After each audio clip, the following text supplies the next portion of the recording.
तो आम ये शिखा फ्रैक्शन को डेसिमाल रे केमिति परिवर्तन करती। तो एठी देइछि 532 डिवाइडेड बाय 100। तो न्यूमिनेटर जहाँ अच्छी सब आगे सेटा डिटो टू डिटो लिखिदेवे 532 अच्छी 532 लिखिदेले तले केते अच्छी 100 अच्छी ताने 1 रे केतुटा जीरो अच्छी 2टा जीरो अच्छी से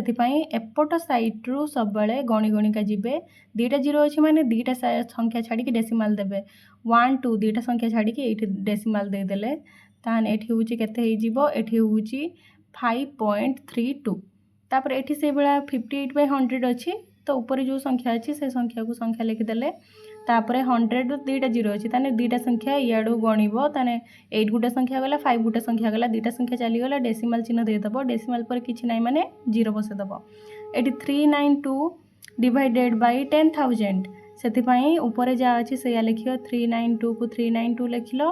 तले 1 रे 4टा जीरो अच्छी ताने 4टा संख्या छाड़िबो एठी इयाडू गणिने 3टा संख्या रोची आ गोटे संख्या जगह फांका रोची सेथिपाई से जगह जीरो बसेदबो तापर डेसिमाल चिन्ह देदबो